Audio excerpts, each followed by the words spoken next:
Gédéon était de la tribu de Manassé.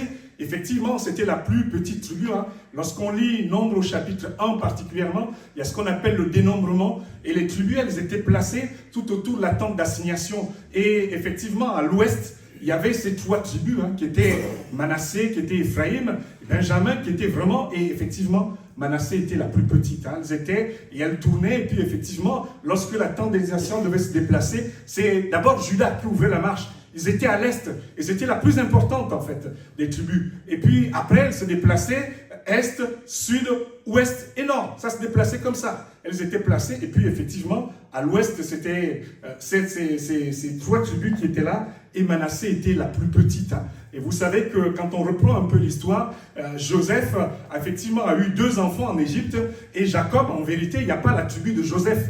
Et Jacob, à un moment donné, lorsqu'il arrive en Égypte, il va dire à Joseph quelque chose de particulier. Dans le chapitre 48, il va lui dire, les 2 enfants qui te sont nés en Égypte, avant que je n'arrive, ben ceux-là, je les rachète, ils seront. Et ils ont la même part que Siméon, ils auront la même part que Ruben.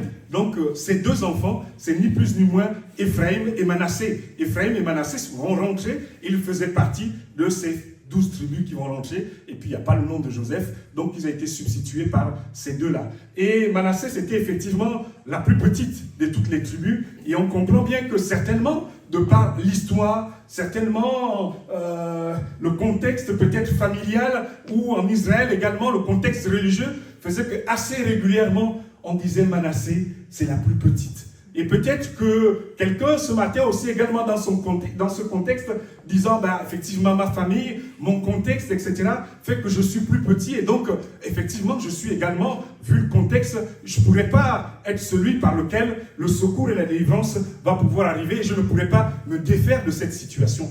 Mais Dieu ne voit pas les choses de la même manière.